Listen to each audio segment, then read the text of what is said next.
पुढची बातमी पाहतोय थेट दिल्लीमधून जंतर मंतरवर अभिजित दिपके यांच्यावर शाई फेक करण्यात आलेली आहे। महिलेकडून अभिजित दिपकेंवर शाई फेक करण्यात आलेली आहे। शाई फेक करणाऱ्या महिलेला आंदोलकांनी ताब्यात घेतलंय। दिपकेंवर शाई फेक केल्यानंतर काही काळ गोंधळाचं वातावरणही निर्माण झालं होतं। पैसे देऊन काही गुंडांना आंदोलनात घुसवलं गेलंय अशी प्रतिक्रिया दिपकेंनी दिलेली आहे। तर आज दिल्लीच्या आंदोलनाचा 21वा दिवस होता आणि आपण या दृश्यांमध्ये थेट पाहतोय की दिपके जेव्हा तिथे आंदोलकांशी संवाद साधत होते तेव्हा एक महिला तिथे आली आणि त्यांच्यावर शाई फेक करण्यात आलेली आहे। आपण सकाळी पाहिलं तर सोनम वांगचुक यांना रुग्णालयात नेलं गेलंय आणि त्यानंतर अभिजित दिपके यांनी आमरण उपोषण जाहीर केलं। ते नागरिकांमध्ये या आंदोलकांमध्ये येऊन त्यांच्याशी बातचीत करत होते आणि त्याच दरम्यान एक स्त्री तिथे आली, एक महिला तिथे आली आणि त्यांनी त्यांच्यावर शाई फेक केल्याची ही दृश्य आपण पाहतोय। जंतर मंतरवर अभिजित दिपके यांच्यावर शाई फेक करण्यात आलेली आहे। ही दृश्य आपण पाहतोय थेट दिल्लीतील जंतर मंतरवर 21 दिवसांपासून आंदोलन सुरू आहे। आजचा 21वा दिवस या आंदोलनाचा होता। आजच्या दिवसात मोठा गोंधळ उडालेला पाहतोय। पोलिसांनी मारहाण केल्याचा सुद्धा अभिजित दिपकेंनी आरोप केला होता। सोनम वांगचुक यांना सकाळीच रुग्णालयात नेण्यात आलेला आहे आणि त्यानंतर अभिजित दिपकेंनी आमरण उपोषण करण्याचं जाहीर केलं। त्यानंतर ते आंदोलनस्थळी आंदोलकांच्या इथे जाऊन बातचीत करत होते, त्यावेळेस त्यांच्यावर शाई फेक करण्यात आलेली आहे। या संदर्भातल्या अधिकच्या अपडेट्स देतात आमचे प्रतिनिधी शिवाजी काळे।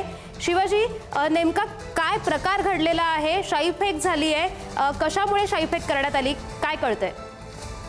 अभिजित दिपके हे उपस्थितांना संबोधित करत होते। खरं तर कोणत्याही आंदोलनाच्या ठिकाणी एक सुरक्षित कड असतं आणि या ठिकाणी देखील एक स्टेज उभारण्यात आलेला आहे। त्या ठिकाणी सोनम वांगचुक हे इतक्या दिवसापासून आंदोलन करत होते। मात्र ज्या ठिकाणी सोनम वांगचुक आंदोलन करत होते त्या स्टेजवरती नाही तर मी जमिनीवरती बसून आमरण उपोषण करेल अशी घोषणा ही अभिजित दिपके यांनी सुरक्षा व्यवस्थेचं कड नव्हतं। या अगोदर मराठी पत्रकारांनी देखील त्यांना जेव्हा अमित ठाकरे आले होते त्या दरम्यान सांगण्यात आलं होतं की तुम्ही स्टेजवरती जाऊन त्यांची भेट घ्या, आम्हाला तुम्हाला पाहण्यासाठी आणि व्हिडिओ शूट करण्यासाठी सोपं जाईल। मात्र अभिजित दिपके यांनी ते नाकारलं। त्या दरम्यान ज्या ठिकाणी ते बसलेले आहेत त्या ठिकाणी सर्व लोकांना ऍक्सेस आहे, कारण सर्व लोक त्यांना भेटण्यासाठी येत आहेत।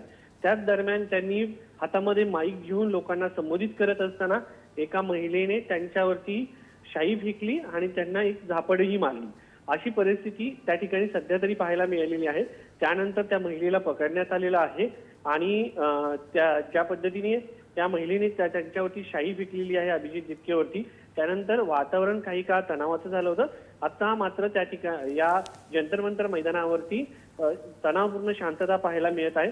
मात्र अजूनही अभिजित दिपके हे जमिनीवरतीच बसलेले आहेत। त्या ठिकाणी कुठल्याही प्रकारची सुरक्षा व्यवस्था अशा पद्धतीने ते सर्व लोकांना भेटतायत।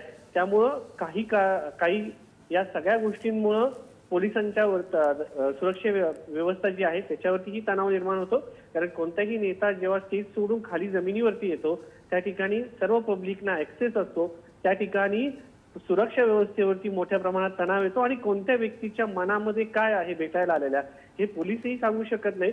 त्यामुळं आता अभिजित दिपके हे स्टेजवरती जाऊन उपोषण करतात का हे पाहणं महत्वाचं आहे। सध्या तरी ते अजूनही जमिनीवरती आहे, त्यामुळं त्यांच्या सुरक्षा व्यवस्थेचा ताण जो आहे पोलिसांवरती येऊ शकतो। मात्र एखादा व्यक्ती जेव्हा भेटायला येतो त्याच्या मनामध्ये अभिजित दिपकेंविषयी काय भावना आहे हे पोलिसांनाही समजणार नाहीये।